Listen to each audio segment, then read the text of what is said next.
Oi, pessoal. Hoje é quinta-feira, 26 de fevereiro de 2026, e nosso querido amigo Stas está aqui conosco. Bem-vindo de volta, Stas. Obrigado, Simon Prador. Por favor, clique no botão de curtir. Isso nos ajuda a alcançar mais pessoas. Fale sobre o seu canal no YouTube. Sabemos que você também tem um podcast. Qual é o nome do seu canal no YouTube e como as pessoas podem te seguir?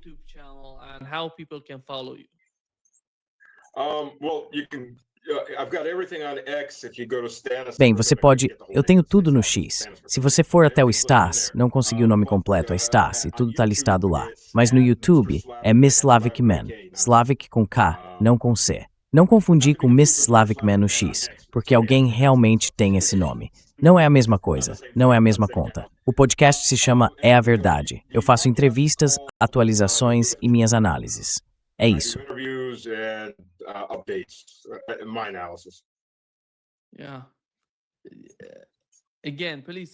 Sim. Mais uma vez, por favor, clique no botão de curtir e nos ajude a alcançar mais pessoas. E Stas, deixe-me começar com a sua compreensão da situação atual envolvendo o porta-aviões norte-americano USS Gerald Ford. Quais são as últimas notícias sobre isso? Qual é a situação atual desse caso? Ele está na Grécia? Não sei, talvez perto de Israel? O que está acontecendo com aquele problema que eles estavam tendo com os banheiros e outras questões dentro do porta-aviões?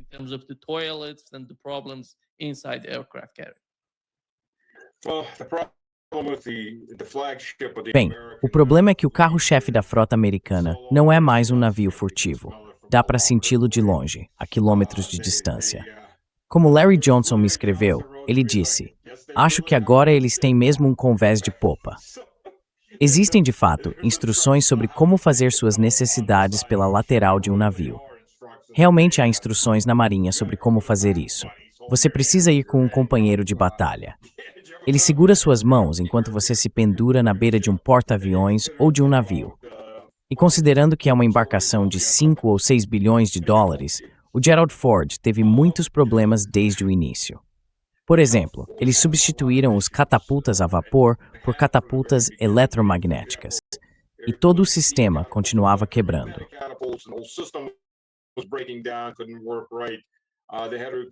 Não funcionava direito. Eles tiveram que substituir muitos sistemas pelos antigos porque a nova tecnologia de ponta era uma porcaria. No papel parecia ótimo, mas na prática não funcionava bem. Então acabou sendo um grande desperdício de dinheiro.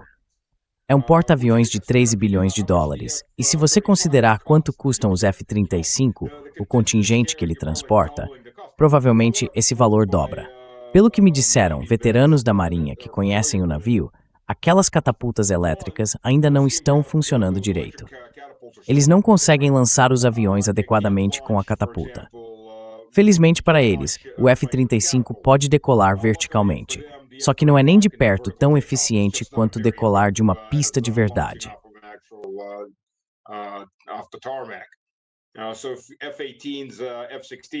Então, F-18s, F-16, você não pode lançá-los.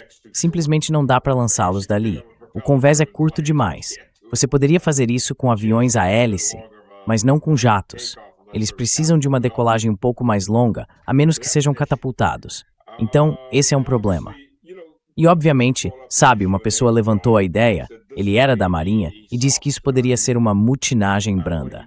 O que ele quis dizer é que uma das coisas que os marinheiros podem fazer em uma mutinagem branda, para forçar o navio a voltar ao porto, é jogar suas camisetas no vaso sanitário.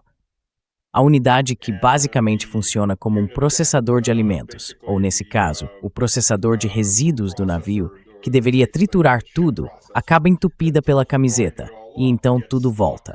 Isso obriga o navio a ir para o porto.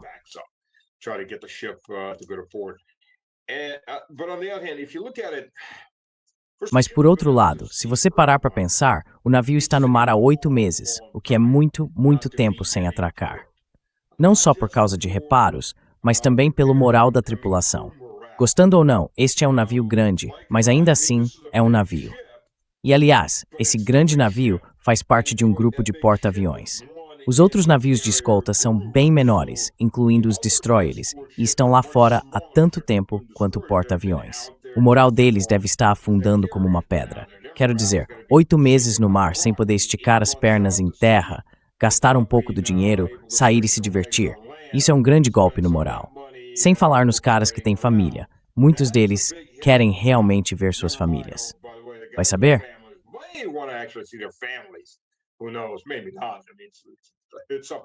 Talvez não.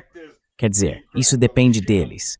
Mas o fato é que ficar apertado em um navio e poder esticar as pernas em terra são duas coisas muito diferentes. E 8 meses fora é muito tempo no mar, sem desembarcar em lugar nenhum. Parece que eles ainda têm pelo menos mais 2 meses pela frente. Então isso é difícil. Quero dizer, é difícil para as pessoas em um navio. Eu já estive em navios, mas nunca em um navio da Marinha. Então não posso dizer por quanto tempo. Felizmente para mim, quando precisávamos ser enviados a algum lugar, nós íamos de avião. Então era uma situação diferente. Mas sabe, esse é um dos motivos pelos quais eu nunca entrei para a Marinha. Eu nunca quis ficar tanto tempo no mar. Cada um com o seu. Mas também ao ponto de que, quanto mais complicado é um sistema, mais coisas podem dar errado e mais efeitos em cascata você tem.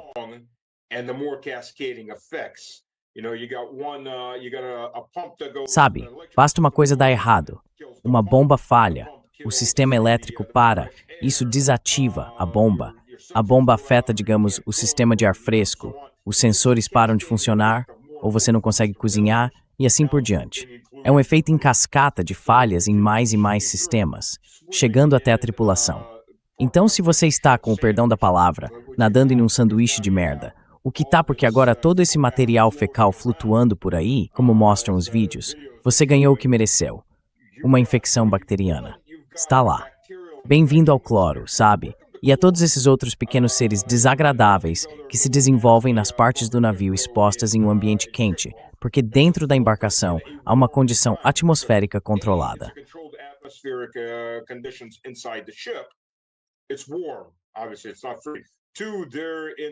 Tá quente. Obviamente não é de graça lá fora, no Mediterrâneo Oriental, em algum lugar entre Chipre e, bem, acho que ambos vão sentir o cheiro do navio antes que ele chegue. O vento tá soprando na direção certa. Então você sabe a questão de quão bons são os seus filtros de ar, porque agora os filtros têm que lidar com uma proliferação bacteriana que está liberando esporos. Se o ambiente continuar quente e úmido, surgem fungos e coisas do tipo. Você sabe, se os seus sistemas não estiverem limpando o ar o suficiente, ou se alguém não estiver lavando as mãos, ou limpando essas coisas, ou algo assim, é fácil ocorrer um surto de doença em um ambiente fechado e confinado como esse.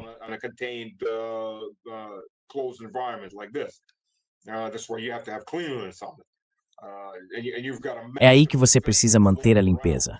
Há uma infecção enorme se espalhando. O quê? 80% dos banheiros e todas essas latrinas. Sem falar no peso moral disso. Tenho certeza de que as filas que as pessoas precisam enfrentar agora estão prejudicando a eficiência da tripulação. Se você precisa correr, Deus sabe para qual convés, só para usar o banheiro, quero dizer, o que vem depois, dar um balde para cada um. Aqui está, quando seu turno acabar, suba e jogue no mar. Você tem 5.000 pessoas neste navio. O que você faz? Pense no volume de fezes que elas produzem em um dia. Isso precisa ir para algum lugar.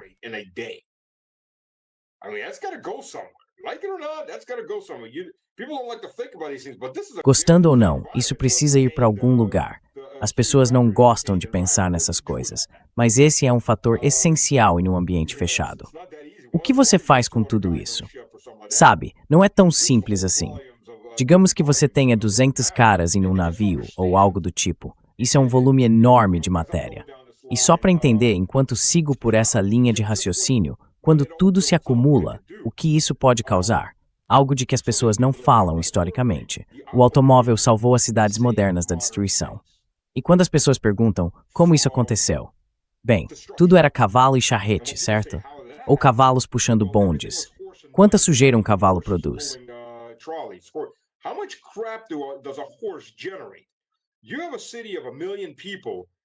Você tem uma cidade com 1 milhão de pessoas e está lidando com talvez 500 mil de cavalos, ou 1/4 de milhão.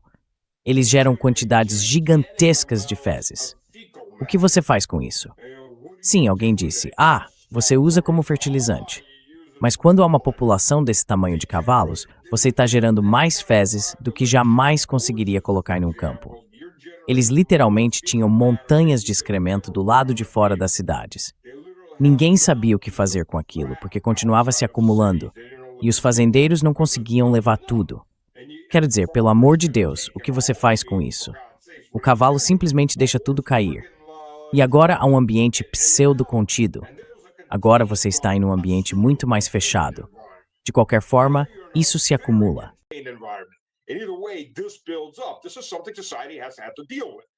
Isso é algo com que a sociedade já teve que lidar, exceto que agora você não consegue lidar com isso. Então, o que você faz? Logo de cara, você está vendo uma degradação da eficácia de combate, do moral e um possível efeito em cascata em outros sistemas do navio que também vão se degradar. Ou seja, você está degradando sua capacidade de combate. E eu diria que, nesse ponto, isso não é algo que possa ser consertado no navio. É algo que exige ir a um porto. Um porto especializado que possa receber algo tão grande quanto um porta-aviões. Um porta-aviões moderno. Não há muitos portos que possam receber isso. E você precisa ter as equipes, ou se não conseguir colocar as equipes lá e tiver que ir, digamos, para a Itália ou algum outro lugar, talvez Chipre, você precisa ser capaz de levar as equipes e o equipamento até lá.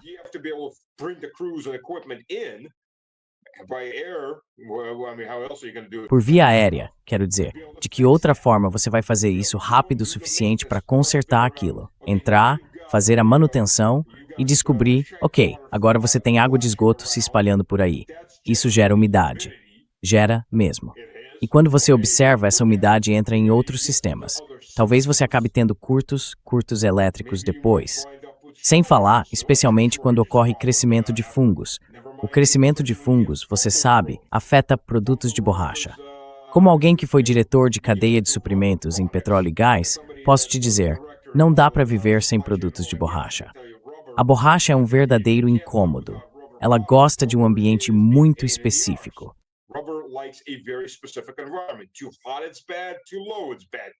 Muito quente é ruim. Muito frio é ruim. Muito seco é ruim. Racha. Muito úmido é ruim.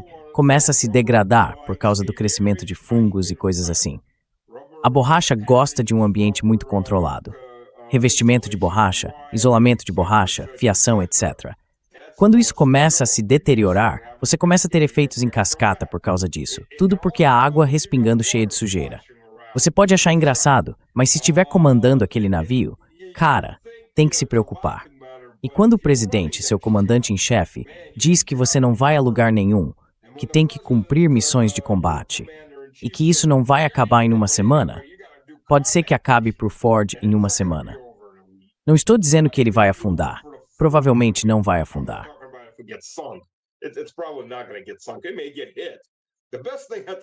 Pode ser atingido. Acho que a melhor coisa neste momento para o Ford seria levar um golpe, danificar a pista e então sair de cena. Ele pode ir embora. Talvez vá embora e envie alguns corpos de volta, mas como navio, isso talvez seja o melhor que poderia acontecer, porque ele já está degradado em termos de combate. Sua capacidade de combate está comprometida, e agora está sendo forçado a entrar em uma grande batalha. E ainda está perto o suficiente para que mísseis hipersônicos iranianos possam alcançá-lo e cumprimentá-lo, especialmente quando estão recebendo atualizações em tempo real de satélites chineses e do sistema Baidu, que fornece coordenadas ao vivo. Então, você pode correr, mas ainda conseguimos ver você. Sabe, não é uma questão de sim, costumava haver essa coordenada. Voe até lá.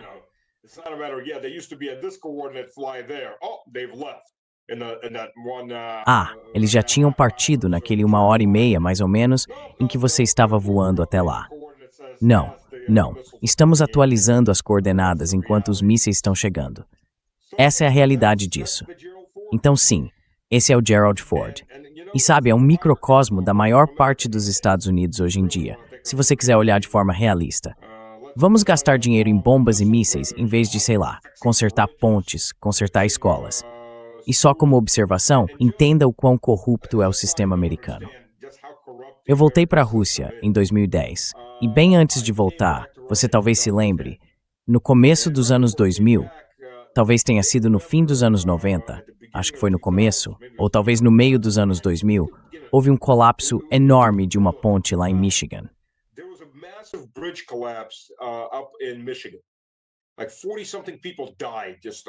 Cerca de 40 e poucas pessoas morreram. A ponte simplesmente desabou. Era uma ponte de 4 faixas, com carros caindo. Quero dizer, isso é coisa de terceiro mundo, um colapso total. 42 pessoas se afogaram em um rio gelado, e por aí vai. Então o Congresso americano formou uma comissão para descobrir quantas pontes importantes nos Estados Unidos precisavam de reparos imediatos. 700. Eles destinaram, acho que, cerca de 10 bilhões de dólares aos diferentes estados para consertar essas pontes. E me lembro de ter esbarrado enquanto trocava de canal e numa audiência no Senado sobre a comissão alguns anos depois. Quantas pontes foram consertadas? Daquelas 700 pontes, quantas você acha que foram consertadas? Nenhuma. 10. Nenhuma ponte foi consertada. Os estados repararam algumas pequenas de madeira aqui e ali só para marcar na lista. Algo foi consertado e eles embolsaram o resto do dinheiro. E sabe, por que gastar dinheiro? Acho que se consegue propinas melhores com bombas, obviamente, do que com, você sabe, infraestrutura pública, a menos que estejam simplesmente roubando descaradamente.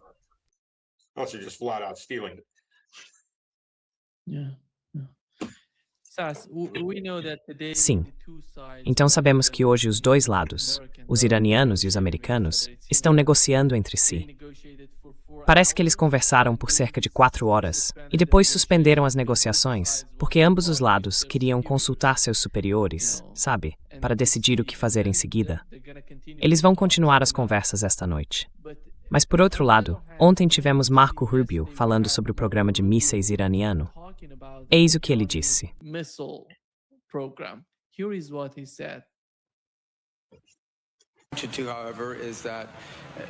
No entanto, o Irã possui um número muito grande de mísseis balísticos, especialmente mísseis balísticos de curto alcance, que ameaçam os Estados Unidos, nossas bases na região e nossos parceiros na região, incluindo nossas bases nos Emirados Árabes Unidos, no Catar e no Bahrein. Eles também têm ativos navais que ameaçam o transporte marítimo e tentam ameaçar a marinha dos Estados Unidos. Portanto, quero que todos entendam que, além do programa nuclear, eles possuem essas armas convencionais que são projetos exclusivamente para atacar a América e os americanos.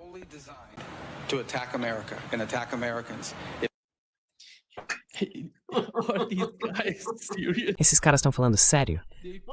Eles colocam suas bases ao redor do Irã e agora estão pedindo que o Irã limite o alcance de seus mísseis para que eles... É inacreditável.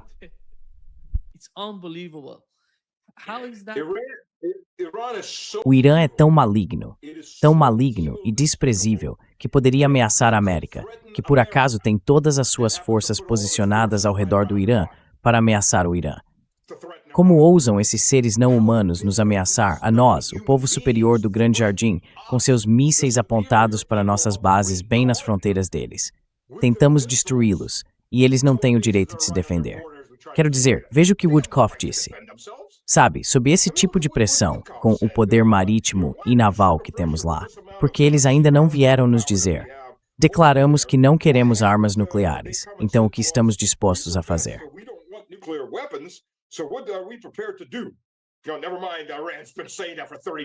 Sabe, não importa que o Irã esteja dizendo isso há 30 malditos anos, igual aquela testemunha estrela do Yahoo que colocou nossos janízaros americanos no Iraque. E é sempre a mesma coisa. A qualquer dia agora, eles vão ter um arsenal nuclear. Quero dizer, pelo amor de Deus, a essa altura o Irã já poderia estar colocando mísseis em Marte se realmente estivesse tentando construir armas nucleares. 30 anos de a qualquer dia agora. E aparentemente eles continuam esquecendo a fórmula para enriquecer urânio em nível militar, há 30 anos. Mas eles são muito, muito lentos. As centrífugas estão girando assim. Sim, a qualquer dia agora. Vamos chegar lá só um pouquinho mais rápido.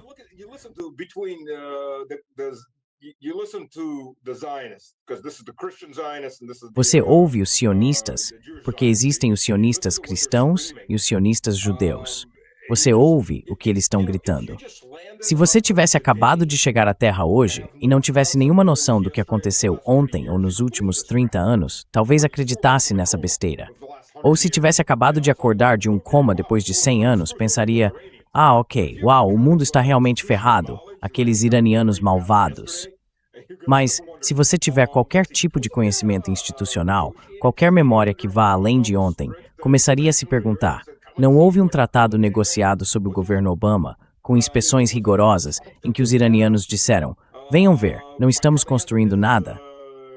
Não foi o Trump quem rasgou isso por ordem de seus mestres em Tel Aviv, ou Jerusalém, como você preferir chamar de capital? Sabe, tem algo aí que não cheira bem. E não é só o Gerald Ford. Então, é eu.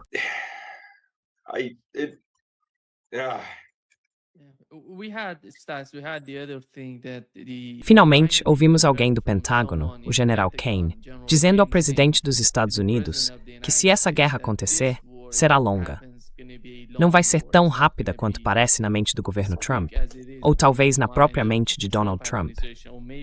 Ele parece achar que poderia ser uma guerra rápida, que lhe daria algum tipo de vantagem para forçar o Irã a capitular, já que ele adora esse tipo de, você sabe, capitulação. Ele adora de ter. Eu não sei como isso vai ser realista, mas qual é a sua compreensão sobre os especialistas militares nos Estados Unidos? E você acha que eles estão recebendo ordens do governo Trump?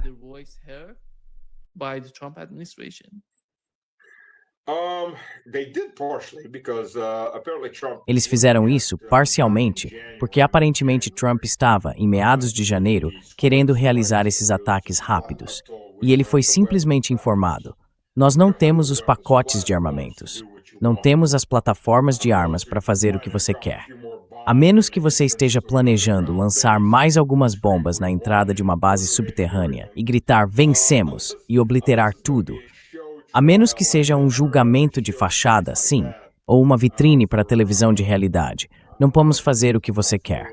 Precisamos nos fortalecer primeiro. E eu acredito que Kane está dizendo a verdade.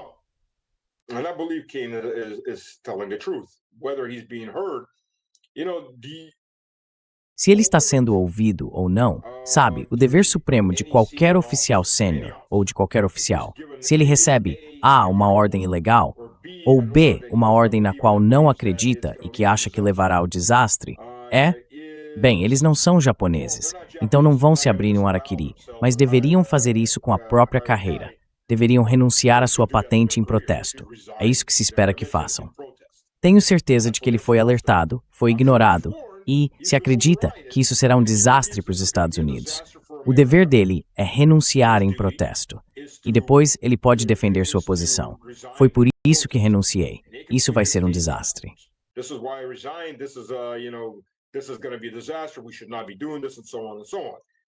Nós não deveríamos estar fazendo isso, e por aí vai. Essa é a responsabilidade dele. Ele vai fazer isso? Claro que não. Os generais americanos não são escolhidos por sua A, capacidade de serem bons líderes, ou B, capacidade de serem oficiais exemplares. Eles são escolhidos porque bajulam, sabendo que quando saírem, mesmo que fracassem, serão promovidos. Quer dizer, olhe para o Iraque, olhe para a Somália, olhe para o Afeganistão. Veja o fato de que o Pentágono nem sequer consegue passar por uma auditoria. Você sabe, todas as 6 auditorias que foram feitas fracassaram miseravelmente, com trilhões e trilhões de dólares em equipamentos que não podem ser contabilizados. Alguém já foi punido por isso? Claro que não.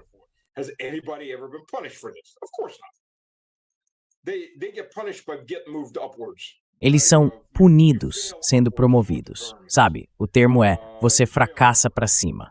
Você fracassa para cima. E chega a um certo nível desse para cima em que, sabe, você fica quieto e espera um pouco mais e vai se tornar milionário. Literalmente. Sabe, o melhor presente para qualquer oficial das Forças Armadas dos Estados Unidos é acabar no Departamento de Aquisições do Pentágono. Isso é um presente para a vida toda. E não a carreira militar, é a próxima carreira. Porque o que essas empresas fazem é chegar, colocar a mão no seu ombro e dizer: bem, coronel, o senhor já pensou no resto da sua carreira, considerando que está chegando aos 40 e tantos anos?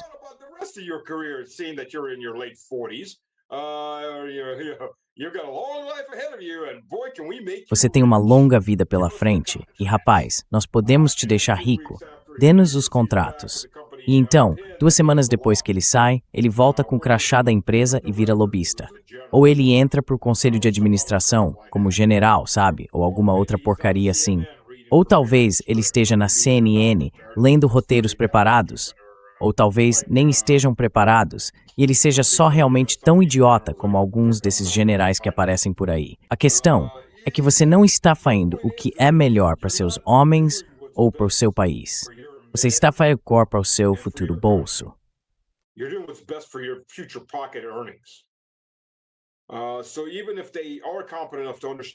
Então, mesmo que eles sejam competentes o bastante para entender que isso vai ser uma baita confusão, e sabe, todos nós vamos acabar sofrendo com isso, com o perdão da palavra.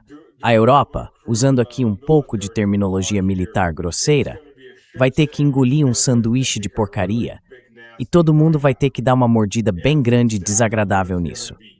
É exatamente isso que vai acontecer, porque o Irã não vai ser derrotado em uma semana. E os Estados Unidos ficam sem munição muito rápido. Eles não conseguem produzir munição em massa. São incapazes de fazer isso. Porque o complexo militar industrial dos Estados Unidos não existe para defender o território americano. Ele nem mesmo existe para defender o poder dos Estados Unidos no exterior.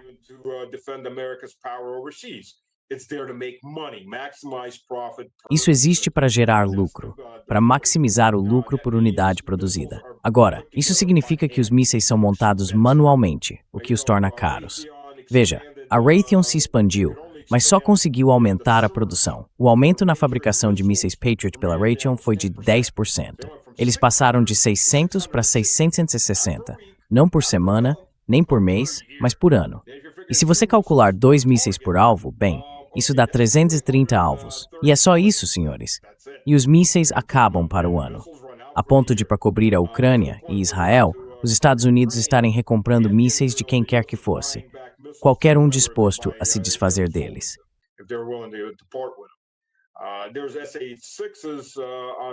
Havia mísseis SA-6 nos navios, e eles também são limitados. Os Tomahawks, tudo é limitado. Os Estados Unidos não podem aumentar a produção rapidamente. Teriam que construir uma nova fábrica para os Patriots, o que poderiam ter feito. Teria sido um investimento de 10 bilhões de dólares. O que, considerando que o orçamento é de 1,1 trilhão, é troco de bolso, não é? Quero dizer, sério, o que são alguns centavos aqui e ali? Aparentemente, mais do que alguém está disposto a gastar, porque nunca construíram essa fábrica. Nunca fizeram o pedido. A Raytheon só pode produzir o que consegue produzir. Então, quando seus mísseis começam a acabar, o que você faz? Você já os lançou e não tem navios de apoio suficientes para reabastecer a frota.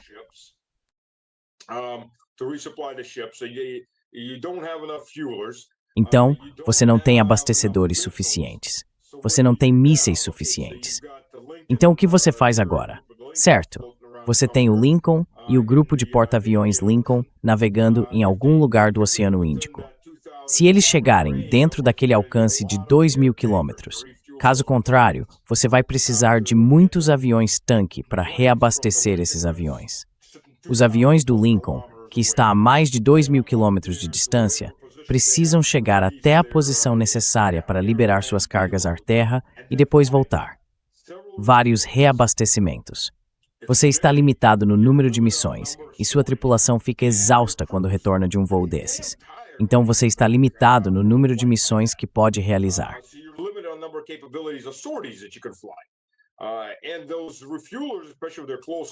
E esses aviões-tanque, especialmente se estiverem próximos ao espaço aéreo do Irã, se tornam alvos enormes, vulneráveis e altamente explosivos, porque são basicamente postos de gasolina no ar.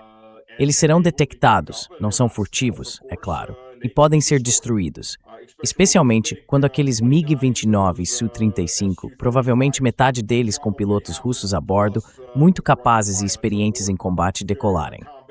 Então, agora é preciso ter cobertura aérea para esses aviões-tanque.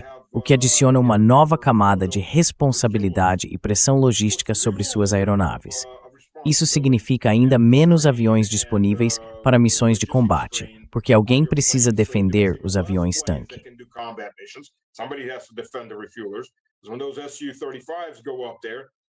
Quando esses Su-35 subirem lá, quilo por quilo, o Su-35, como um avião de quarta geração, plus, é melhor que o F-35.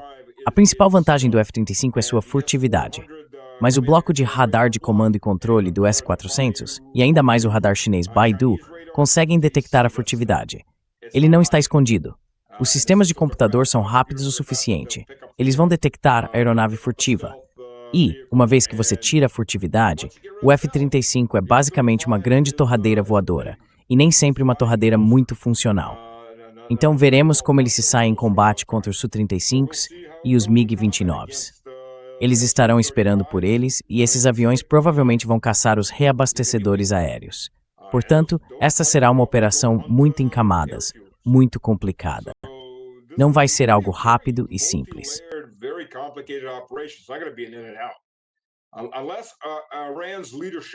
A menos que a liderança do Irã tenha decidido cometer suicídio por 1000 cortes, porque é isso que os eles estão preferindo. Vamos dar um pequeno golpe aqui. Eles podem nos atingir ali, mas daremos outro golpe depois. O que estão fazendo é degradar. Eles sacrificam 1 ou 2 ataques em sua base aérea para enfraquecer o Irã ou alguma outra nação. Continuarão fazendo isso ao longo do tempo até que a sociedade entre em colapso.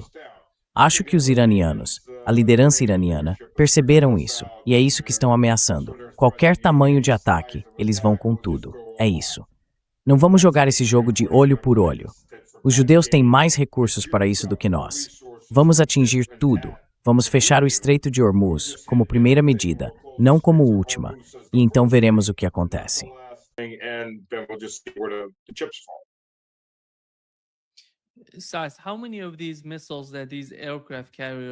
Sass, quantos desses mísseis que os porta-aviões têm devem permanecer no navio depois de uma batalha?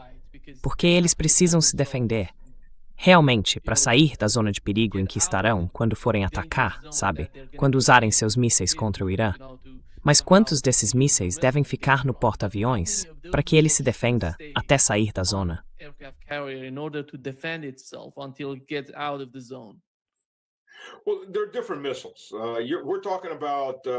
Bem, existem diferentes tipos de mísseis. Estamos falando, você sabe, do que esses aviões estão carregando. Mísseis ar-terra, como o Sidewinder. Esses são especificamente para os aviões. No porta-aviões, há mísseis SA-6. É um míssil diferente, um míssil de defesa aérea lançado de um tubo especialmente projetado como parte do sistema de defesa aérea, além do sistema Phalanx a bordo e dos sistemas de guerra eletrônica nesse porta-aviões. Agora, se você ler o folheto da Marinha dos Estados Unidos, ele diz que o SA-6 é capaz de derrubar um míssil hipersônico. Ok, tudo bem. Prove isso. A prova está no resultado. Como você prova que consegue fazer isso? Os Estados Unidos não têm mísseis hipersônicos.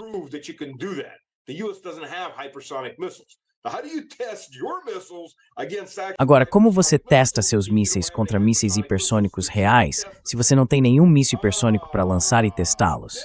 Ah, é isso mesmo. Você não testa. Então, hipoteticamente, ele pode fazer isso, mas nós não sabemos e não saberemos até que haja um míssil hipersônico vindo em direção ao Lincoln ou ao Gerald Ford e vejamos se conseguimos fazer isso ou não. Eu aposto que não conseguem. A questão é, novamente, que um veículo planador hipersônico é capaz de manobrar. Tenho certeza de que eles conseguem interceptar um míssil balístico vindo em velocidades hipersônicas, Mach 7, Mach 8, Mach 9, porque ele vem muito rápido. Mas é um míssil balístico.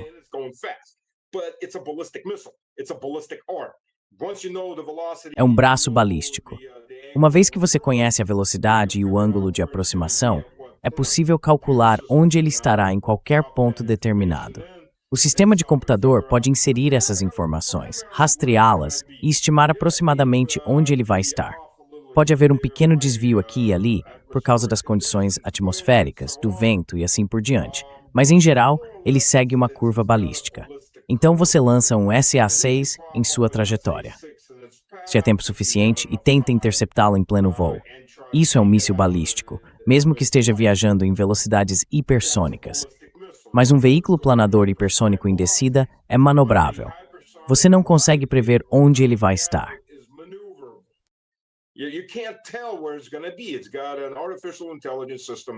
Ele tem um sistema de inteligência artificial ou um algoritmo de programação que diz a ele, sabe, mover para a esquerda agora, subir à direita, mover para a esquerda e assim por diante. Ele faz isso o tempo todo. E você tenta lançar um míssil no caminho dele. Sabe, você precisa lançar muitos mísseis no caminho dele para talvez conseguir interceptá-lo. Ele tem mais do que manobrabilidade suficiente para atravessar o fogo antiaéreo que esses mísseis criariam. Então, não sei.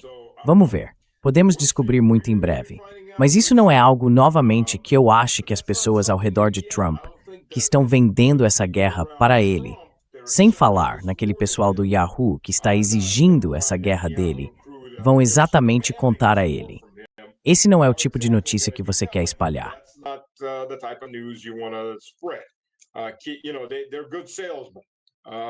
Sabe, eles são bons vendedores. Eles não vão te contar o lado ruim. Ou pelo menos, se contarem, vão minimizar. As bases podem ser atingidas, talvez. O que os Assassins fazem se um porta-aviões for atingido e houver 4 ou 500 corpos flutuando por aí, espalhados por todo lado? É muita urna voltando de uma vez. O que você faz? Quando os mísseis passam pelos seus sistemas e o Phalanx não vai parar um hipersônico, o que você faz? Você simplesmente aguenta firme, leva o golpe e tenta fazer o melhor que puder. Digo, um porta-aviões provavelmente não vai afundar com um único míssil hipersônico, a menos que ele tenha muita sorte e acerte os tanques de combustível.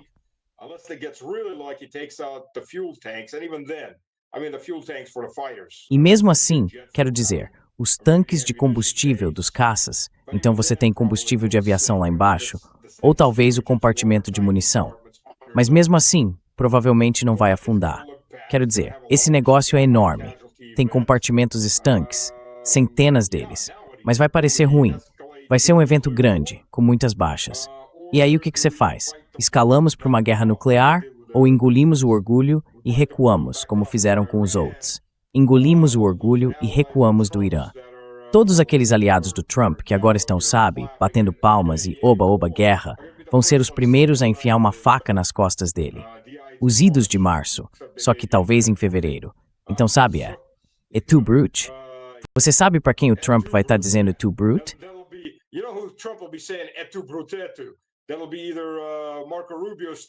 Vai ser ou o Marco Rubio em pé sobre ele, ou a Lady Graham em pé sobre ele com uma adaga. Um dos dois vai ouvir, é tu, Graham. É tu, Marco. Então, sabe, é isso que ele vai enfrentar. Ele pode estar diante do fim de sua presidência, porque de repente o Congresso, especialmente os republicanos, vai estar correndo para salvar a própria pele. Mesmo que durante o mais longo, sim, acho que ele pode entrar para os livros de história, por isso também. O mais longo discurso sobre o Estado da União, os devaneios de Trump quando ele começou a falar sobre o Irã, foi a única hora em que os dois lados se levantaram e gritaram: "Viva a guerra! Viva mais guerra!" Essa é a única coisa em que eles conseguem concordar. Mais guerra. Que ótimo.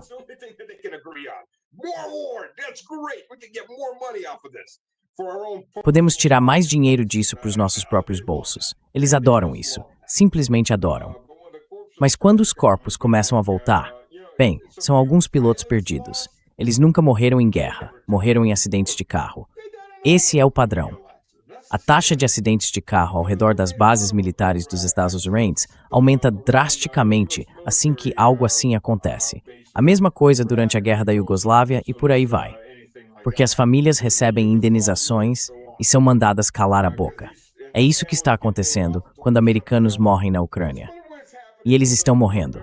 Aqueles HIMARS são americanos. Os Patriots são americanos. As famílias, e eu tenho estado em contato com pessoas de Fort Bragg e de outros lugares, têm me dito sim, sabemos que tem gente indo para lá para morrer.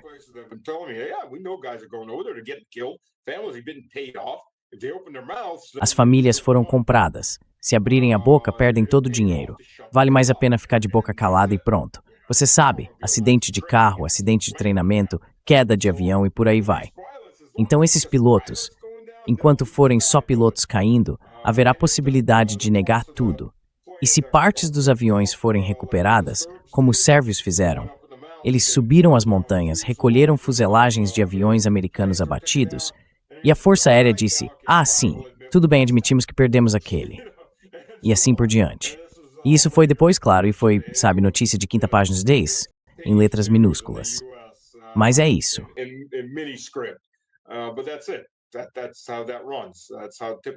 É assim que as coisas funcionam. É assim que normalmente os Estados Unidos agem em situações como essa. Mas se for um navio atingido, e se for um navio de escolta, como um destroyer afundando, é bem difícil negar. Quer dizer, mandaram todo mundo no Liberty ficar de boca fechada quando Israel bombardeou o Liberty lá nos anos 60. Mas mesmo assim, não adiantou. Funcionou por um tempo, mas não adiantou. Então, se o Irã afundar 1 ou 2 navios, eles podem mandar todo mundo calar a boca, mas especialmente nesta era da informação, isso vai vazar bem rápido. E vai ser difícil negar algo assim para esse tipo de gente.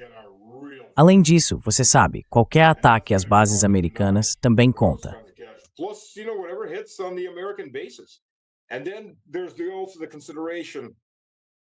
E também há a questão dos aliados dos Estados Unidos nessa guerra. Se isso se transformar em uma guerra religiosa, estou falando de uma divisão entre sunitas e xiitas, então os Estados Unidos terão problemas muito sérios com seus aliados. Além disso, suas bases no Iraque serão atacadas pelas milícias xiitas que estão lá.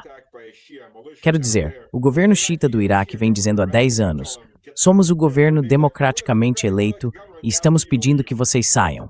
E os Estados Unidos têm respondido, esquece, não estamos afim. Pois bem, essas bases vão ficar isoladas, o suprimento será cortado. Basicamente, será como a cavalaria americana em um pequeno forte cercado por indígenas.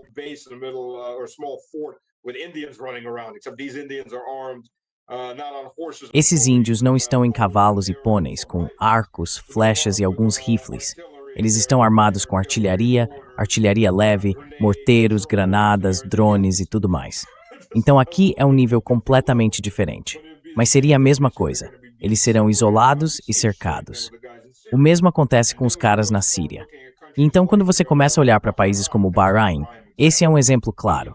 Cerca de 80% xiitas governados por uma minoria sunita de 20%, ou até menos de 20%. Isso é esmagador e autocrático. Então, o que acontece se isso se transformar em uma batalha entre xiitas e sunitas? Agora, o Bahrein provavelmente não vai sobreviver em seu estado atual. Você vai a lugares como o Catar. O Catar tem o quê? Uma população árabe de cerca de 500 mil.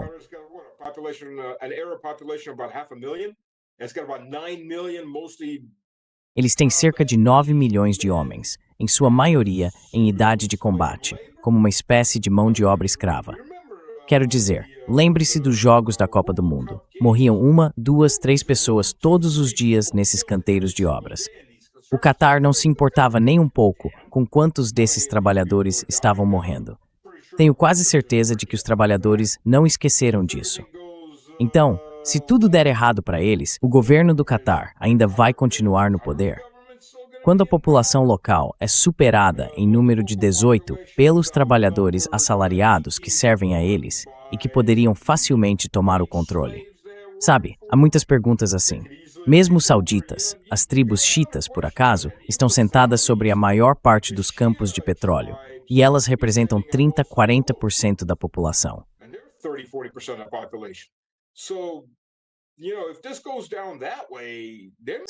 Se as coisas acontecerem desse jeito, pode ser que não sobrem muitos aliados americanos no Golfo Pérsico quando tudo isso acabar. Talvez vários deles já tenham desaparecido quando tudo terminar. O mesmo vale para os Emirados Árabes Unidos. E se esses países não estiverem pensando nisso por conta própria, eles têm um problema. A liderança deles está completamente alheia. Se não estão pensando nisso, o Kuwait, já que estamos falando disso, quero dizer, é só olhar realisticamente. Ninguém fala sobre isso porque é um assunto proibido, esse tipo de conversa sobre quais podem ser as consequências. Isso é totalmente proibido. Deus me livre de alguém começar a tocar nesses assuntos. Pode ser que alguém comece a duvidar da ideia de atacar o Irã.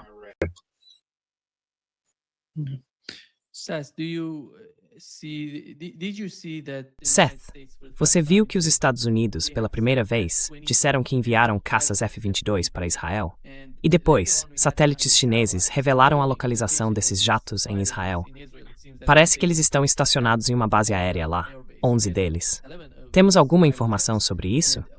Qual é a diferença entre o F-22 e, por exemplo, o F-16? É algo extraordinário, algo tão diferente que poderia dar a Israel algum tipo de vantagem?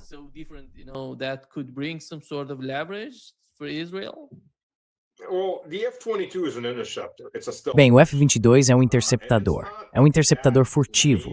E não é um avião ruim, por assim dizer. É melhor que o F-35. O F-35 deveria ser um avião multifunção, o que significa que tenta fazer de tudo, mas não é especialista em nada. Normalmente, quando você faz um avião que pode fazer tudo, ele acaba fazendo tudo mal, em vez de fazer algumas coisas muito bem. É isso que geralmente acontece. Quando se trata desse tipo de coisa, não existe uma solução mágica. Mas os políticos e a indústria americanos estão sempre procurando uma solução mágica para tudo, uma solução única, o anel que governa todos. Se quisermos entrar em referências culturais desse tipo. Você sabe, o anel de Sauron, da Terra-média. Um anel para governar todos.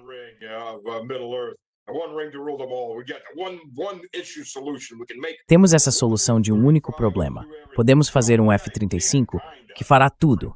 Bem, sim, ele meio que consegue, mas bem mal. O F-22 é estritamente um interceptador. Ele sobe e intercepta. Agora, ele pode lançar mísseis ar, não apenas contra outros aviões, mas também pode derrubar mísseis de cruzeiro de movimento lento e até mísseis balísticos. Ele pode fazer isso também. Os F-16 também podem fazer isso, mas o F-16 é uma plataforma antiga. Foi atualizado muitas e muitas vezes ao longo dos últimos... Bem, não sei exatamente há quanto tempo o F-16 existe. Provavelmente uns 60 anos desde o desenvolvimento original até agora. Talvez desde os anos 70 ou de 80, então pelo menos uma plataforma de 40 anos. O F-22. Bem, sabe, o engraçado é que a única missão de combate da qual eu tenha conhecimento que o F-22 já realizou foi derrubar um balão meteorológico chinês.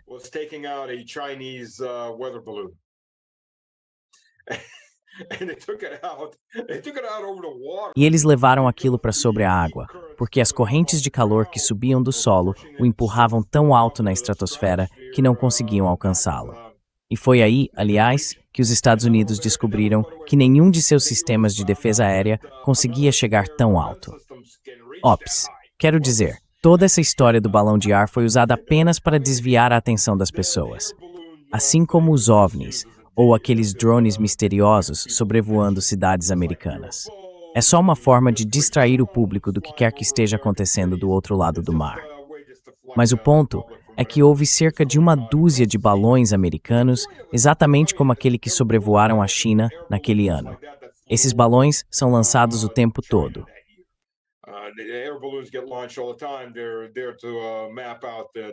Eles estão lá para mapear as correntes de ar. Muitos países fazem isso. Eles sobem até a estratosfera e as pessoas dizem, eles podem estar carregando uma bomba nuclear. Não, não podem. E, aliás, eles não são controláveis, apenas flutuam com o ar. Eles estão mapeando o movimento das correntes de ar. Esse é o trabalho deles. Então, para onde o vento sopra, eles vão junto, porque você sabe, são apenas balões de ar. Mas o fato é que os Estados Unidos tiveram que esperar até que ele estivesse sobre a água, porque pensaram, pode cair em alguém. Sim, claro, tenho certeza de que quando está voando sobre Idaho, você realmente tem medo de que vá cair sobre uma cidade inteira de pessoas. Vamos lá, sério mesmo.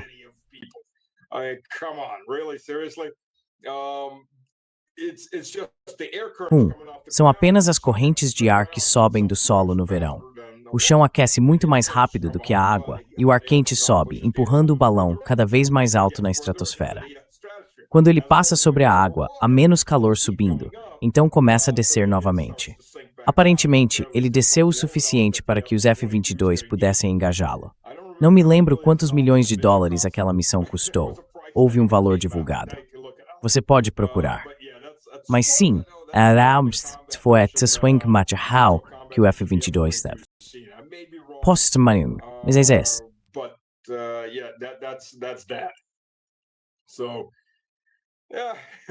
Então, quero dizer, eles estão lá. São aviões de combate adicionais, obviamente. São interceptadores, poderiam fornecer defesa aérea. Ou, se sabe, de repente o Irã decidir voar com seus aviões até Israel, acho que poderiam enfrentá-los lá. Podem ser usados, claro, para ajudar na defesa, no sentido estrito, como interceptadores. Também podem ser usados para proteger os tanques voadores de combustível. Não sei. Vamos ver como se saem numa missão de combate de múltiplas saídas e de longo prazo. Nunca foram testados assim. Sabe, não sei com que rapidez eles quebram. O F-35, só para entender o nível de corrupção nas Forças Armadas dos Estados Unidos.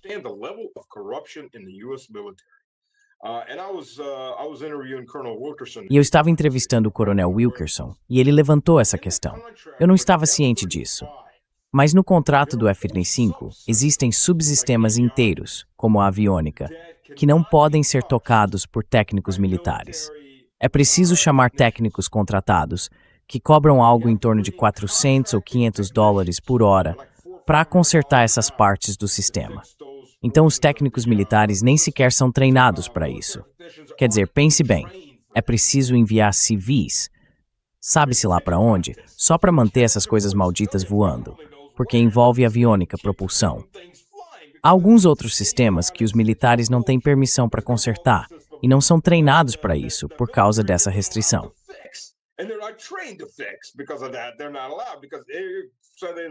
Eles não têm permissão porque está escrito no contrato que, sabe, você não pode trocar o próprio óleo.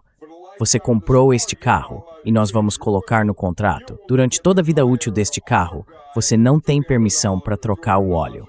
Você só pode contratar os nossos caras por 300 ou 200 dólares por hora para fazer isso. E, aliás, você tem que pagar para eles irem até a sua casa e morarem lá enquanto fazem o serviço. De graça, é claro. Sabe, essa é a insanidade dos contratos e da aquisição de equipamentos militares americanos. Então eu não sei como alguém consegue administrar algo assim. Isso é insano. É absolutamente insano.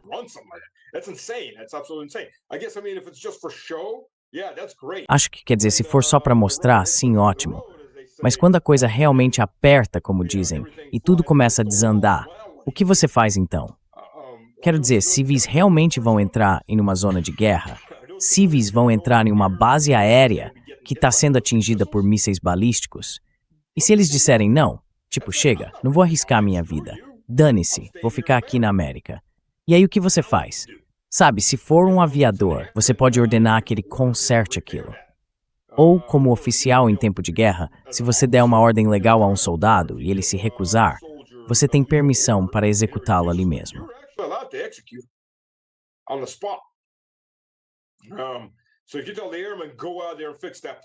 Então, se você disser ao aviador, vá lá e conserte aquele avião, não importa o que esteja caindo na sua cabeça, e ele disser não, você sabe, teoricamente você poderia executá-lo ali mesmo, ou prendê-lo e colocá-lo na cadeia por não cumprir ordens legais. Você não pode fazer isso com um civil. Se aquele mecânico disser, dane-se, não vou arriscar minha vida, você não me paga o suficiente para isso. Eu nem vou voar para lá, vou voar de volta para casa. O que você faz agora? Quero dizer, sério, o que você faz agora? Isso vai ser interessante. Isso vai ser muito interessante. O relatório depois disso vai ser muito interessante, se alguma parte dele realmente vier a público.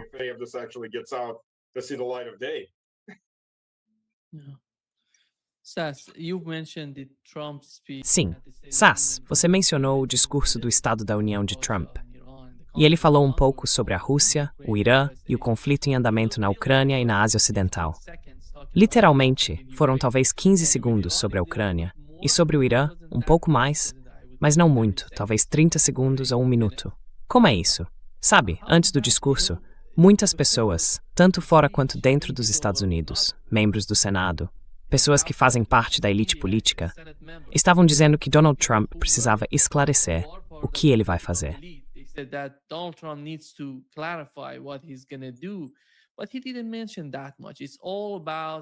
Mas ele não mencionou muita coisa. Foi tudo sobre, você sabe, estamos melhorando, progredindo. A mais bela, a mais, você sabe, funcional economia do mundo. E todo esse tipo de, você sabe, propaganda da parte dele para mostrar o quão poderosos os Estados Unidos se tornaram sob o governo Trump. Mas além disso, quando se trata da política externa dos Estados Unidos, você achou algo interessante, algo crucial que ele tenha mencionado?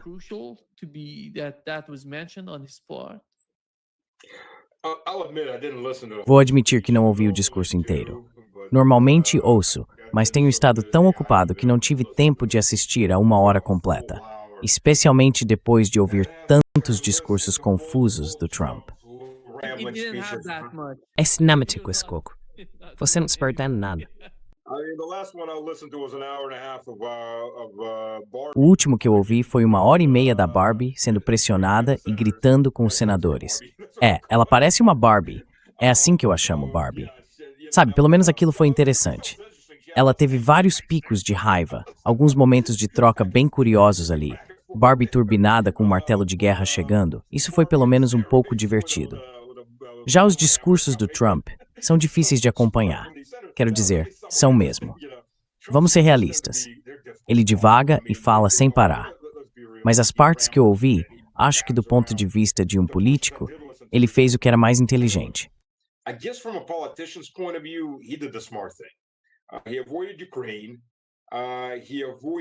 Ele evitou a Ucrânia, ele evitou o Irã, porque quero dizer, podemos ignorar a Ucrânia, em grande parte, nas próximas eleições. O Irã pode ser um grande desastre, mas isso só se uma guerra começar. Mas a política interna, estou falando da economia, está em péssimas condições. Quero dizer, vamos falar de realidade aqui. Você tem cerca de metade dos estados em rebelião aberta, quase atirando uns nos outros, começando a atirar em agentes federais. Isso é um grande problema. Obviamente, problemas internos. Aparentemente, sabe, impor tarifas massivas sobre produtos faz com que o consumidor final acabe pagando por isso. Eu sei, ninguém esperava por essa.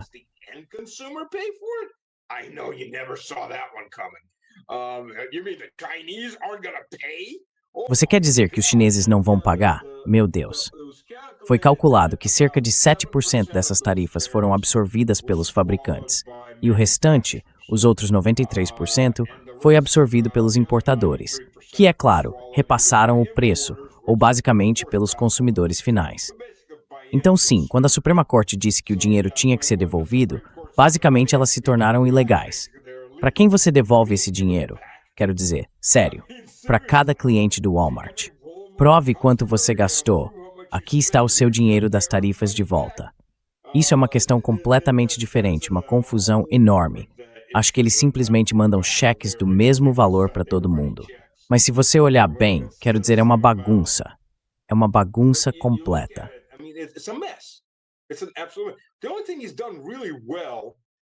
A única coisa que ele fez realmente bem foi fechar a fronteira, não expulsar os ilegais. Porque veja, sob o governo Biden, 6 milhões, mais Deus sabe quem, entraram no país, então há muitos problemas. E o número de pessoas que eles mandaram de volta não foi tão alto assim. Eles estão relatando autodeportação, ou seja, pessoas que estão saindo por conta própria. Eu não sei como eles estão contando isso. Sabe, na Rússia é como um sopro de tempero tirado do dedo, apenas inventando números. Como você sabe se alguém que está ilegalmente no seu país e você nem sabe que essa pessoa está lá foi embora? Como você sabe que ela foi embora? Em Upper East Side, ministrou isso. Você não tem nenhum tipo de registro. Sabe, milhões de pessoas estão simplesmente atravessando.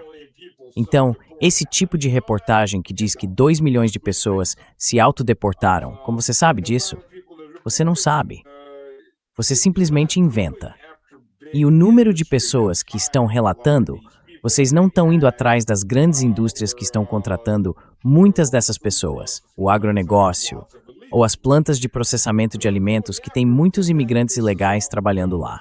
Vocês não vão atrás deles porque isso irritaria a classe de doadores que é dona dessas fábricas ou desses grandes projetos de construção. Porque se vocês se livrarem deles, caramba, talvez tivessem que pagar americanos para trabalhar. E eles não trabalham por salários de escravo, teriam que realmente pagar um salário digno. Maldito seja esse mercado. Se podemos contornar o mercado e trazer basicamente escravos assalariados, ou por que não?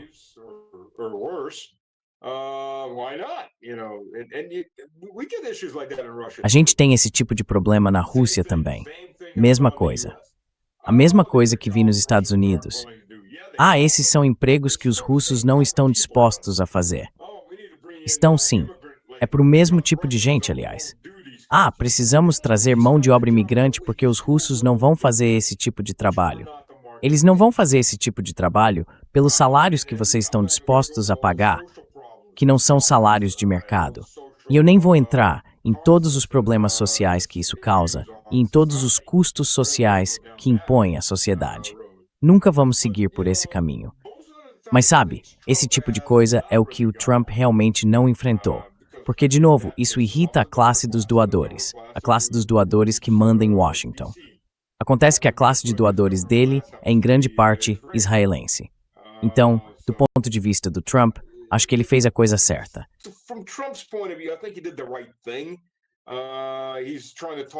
Ele está tentando destacar as áreas em que basicamente está fracassando.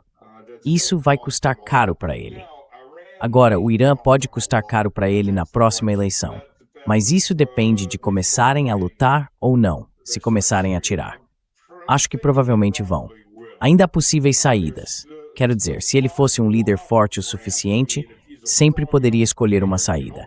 Não acho que ele seja um líder forte o suficiente e ele está sob enorme pressão de seus doadores, especialmente depois que Addison fez um comício. Eu estava assistindo a um vídeo com o Trump há alguns meses em que eles falavam algo como: sim, temos nossos melhores advogados trabalhando para conseguir um terceiro mandato para ele. O que sim, existe aquele limite constitucional. Bem, quero dizer, não é um limite constitucional original, foi uma emenda à Constituição que estabeleceu o limite de mandatos.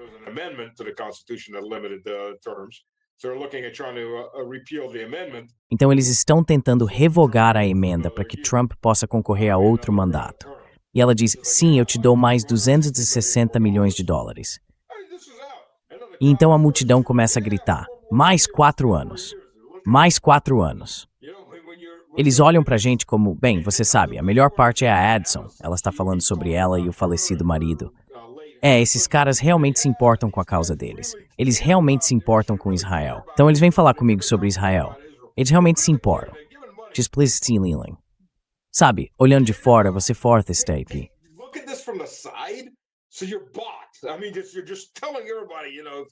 Quer dizer, você tá basicamente dizendo pra todo mundo, sabe, se você tirar os óculos cor-de-rosa, ou eu sou comprado pelo lobby israelense, como vai você hoje? Posso ser seu presidente?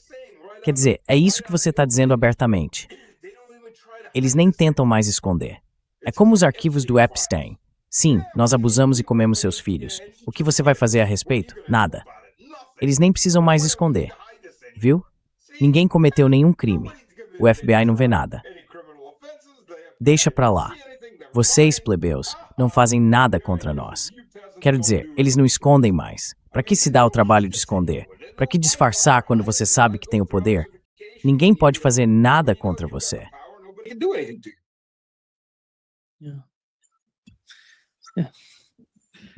Sim. Stas, antes de encerrarmos esta sessão, você mencionou Epstein. Sabemos que nos arquivos, Epstein diz que um de seus assessores tentou ajudar pessoas a se aproximarem de Donald Trump. Ele afirma, se você quer fazer isso, veja o que o Qatar está fazendo. O Qatar está dançando e cantando para Israel. Tivemos Modi indo a Israel, e para muitas pessoas isso foi chocante, a maneira como Modi falava lá.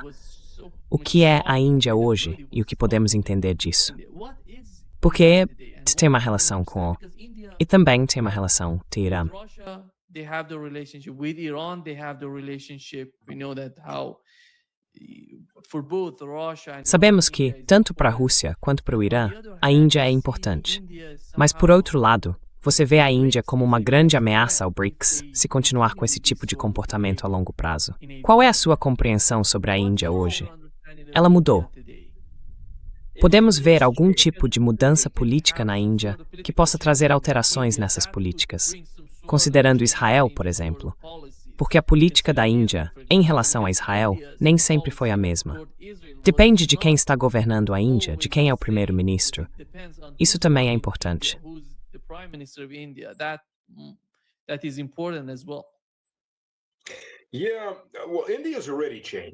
Bem, a Índia já mudou muitas políticas. Na verdade, acho que manter o Modi provavelmente é a melhor coisa. E vou te dizer simplesmente por quê, pelo menos enquanto Trump estiver no poder. Dizem que política é a arte do possível, mas política também é a arte das relações pessoais. E goste-se ou não, mesmo que se diga que um estado deve ser neutro e tratar outros estados de forma neutra, veja, são todos seres humanos. Seres humanos tendem a formar relacionamentos. E o Modi tinha uma boa relação com o Trump, pelo menos na primeira vez.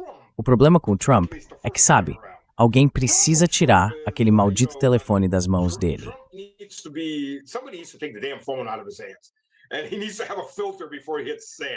E ele precisa ter um filtro antes de apertar o botão de enviar. Tipo, ok, senhor presidente, o senhor tem 10 minutos para fazer o que quiser e isso é tudo por hoje. O senhor não vai ver o telefone de novo até amanhã. Porque o Trump, sabe? O que sai antes do café da manhã, depois do café, na hora do almoço, no meio da manhã, no jantar, à noite com leite e biscoitos, pode mudar radicalmente. Ele muda de ideia várias vezes por dia. É só que, para onde diabos tudo está indo? E ele exigiu, quando os chineses disseram, sabe de uma coisa, dane-se os produtos americanos, vocês vão impor sanções contra nós?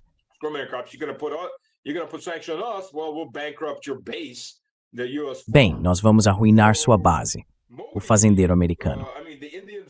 Então Modi, quero dizer, os indianos estavam na cidade para negociar com os americanos, e Trump exigiu que Modi começasse a comprar produtos agrícolas americanos. Exigiu isso dele. E Modi respondeu, não, porque isso seria uma traição aos meus fazendeiros e à minha base. Eu teria uma revolução nas minhas mãos se fizesse isso. Aí Trump perde a paciência. Ah, você está acabado, economia estúpida, já está morta mesmo, blá blá blá. Trump fala o que quer. A delegação indiana diz, obrigado a Deus, arruma as malas e vai embora no mesmo dia. E as negociações acabam ali.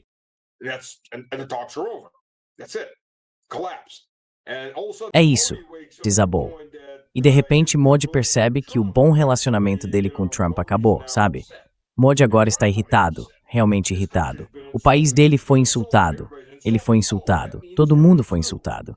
Isso significa que você é uma ferramenta que os americanos estavam tentando usar para A, torpedear a moeda dos BRICS e B, talvez empurrar você para uma guerra de atrito com os chineses para que todos se destruíssem mutuamente.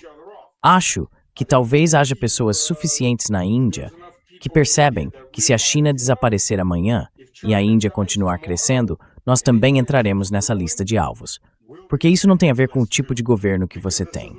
Tem a ver com o fato de você ameaçar o autoproclamado hegemon mundial.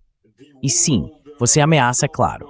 Você tem 1,5 bilhão de pessoas, uma economia em crescimento.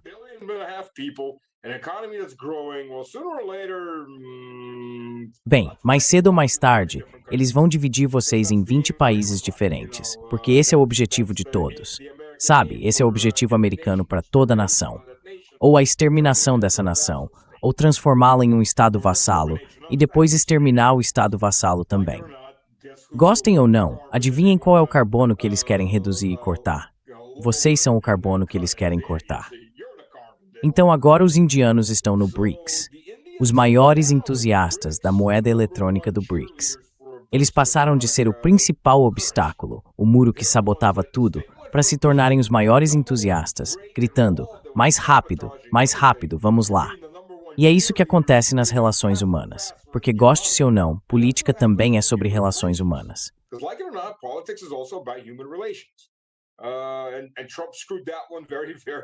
E Trump estragou aquilo muito, muito mal. Então vamos ver. E a China, aliás, a China e a Índia têm muito comércio acontecendo. Está crescendo. Na verdade, o oleoduto russo que vai para a China, há negociações para fazer esse oleoduto passar por Bangladesh até a Índia. Claro, os americanos prejudicaram o governo de Bangladesh, então veremos se o novo regime vai permitir que isso avance ou não. As coisas estão mudando. Quero dizer, Trump reuniu muitas pessoas. Ele não pretendia fazer isso, mas conseguiu unir muita gente em paz e harmonia, enquanto, na verdade, tenta fazer com que se matem uns aos outros. Então, de certa forma, ele é o presente que continua a dar para grande parte da humanidade. Não necessariamente para o Ocidente, mas para boa parte do restante da humanidade. West, but to a lot of other humanity. Yeah, exactly. Yeah. Sim, exatamente. Obrigado. Obrigado, Sass. Muito obrigado por estar conosco hoje. Grande prazer, como sempre. Great pleasure, as always. Como sempre. Você